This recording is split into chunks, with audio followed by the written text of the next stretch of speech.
Hi, good morning, everyone. I'll be giving a presentation on two-coupled oscillator as a model for IR polaritons. IR polaritons also can be known as vibrational polaritons, so I'll be using that interchangeably within the course of the presentation. My presentation is going to go through this outline from introduction through the application. So what is polariton? What is a vibrational polariton? A vibrational polariton is formed when you coupled the vibration of a molecule with the electromagnetic modes of an optical cavity. And when you couple this, when you couple the interaction between the photon and the phonon produces an hybrid state called a polariton, which has a characteristic features of both light and matter. The motion of an IR of vibrational polaritons can be described as a superposition of the normal modes being observed in simple harmonic coupled oscillator. So this is a pictorial illustration showing how a polariton is being formed, where we have on the left the potential energy diagram of the anharmonic oscillation, anharmonic potential of the molecule. And on the right, we have the potential of the cavity, which is an harmonic. And when both interact, they form an hybrid state called the polaritons. From these polaritons, you'll be able to notice when the hybrid states are formed, we notice a splitting between the hybrid states, which is also known as the Rabi energy. The interaction between the photon and the phonon of this system produces three major effects, which are the Rabi splitting, which is also known as the Rabi energy, a change in equilibrium positions, and also energy transitions from the molecular field to the field oscillations, which will be described much later. The Hamiltonian of the system was given by the Pauli Fraser Hamiltonian because it looks a bit too much to take in, so it is simplified into this.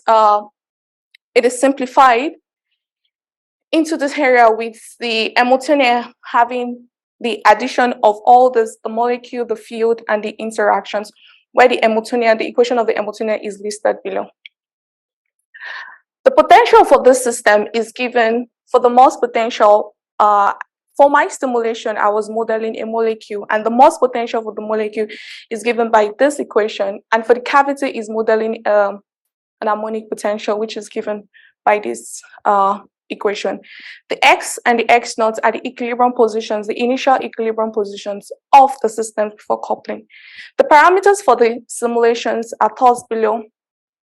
It is very interesting to note that the parameters of the harmonic equation has a relationship to the oscillation frequencies of the systems, where you can see this is oscillation frequencies of the system, which is quite interesting.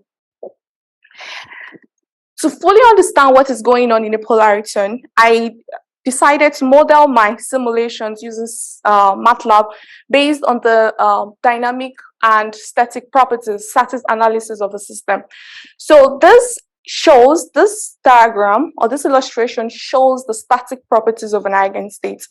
So this is the eigenfunctions of my system this is the eigenfunctions of my systems before coupling occurs. Before coupling occurs at a certain equilibrium position, you would notice that the center of the eigenfunctions is at the equilibrium positions of the two systems being considered, which is at 3.0 and 0. The middle of the eigenfunction is at there before coupling. And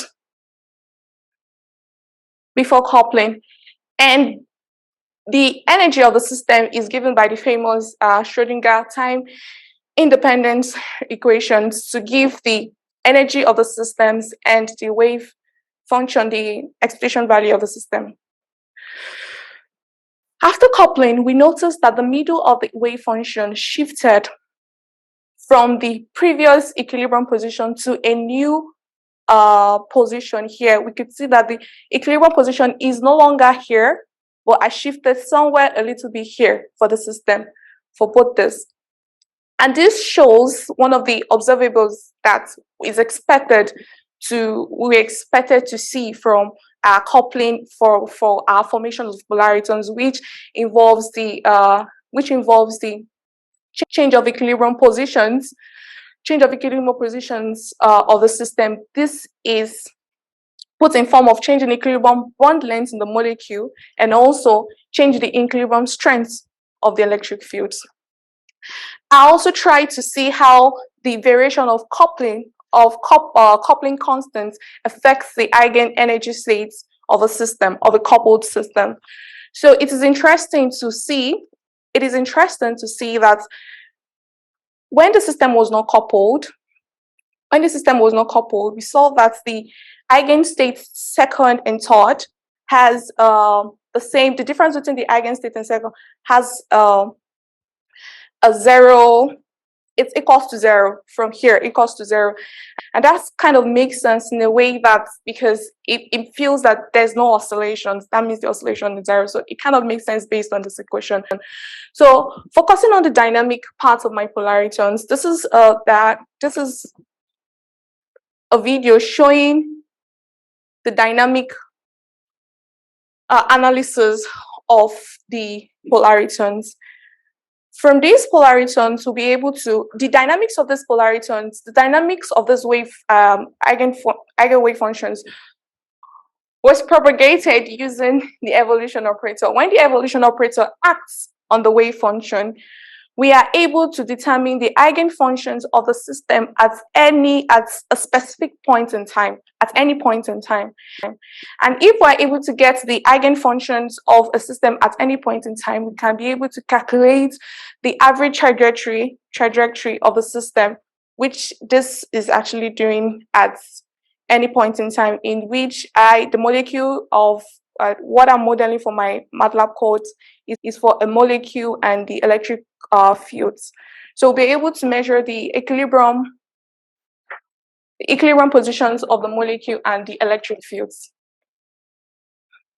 So in this dynamics also, we also notice that as the wave function is moving, in the dynamics, we also notice that there is a transfer of energy from one system to another, from a photon-to-phonon transfer of energy. As the energy is being transferred from one system to other, we also noticed that there was a change in amplitude of oscillations.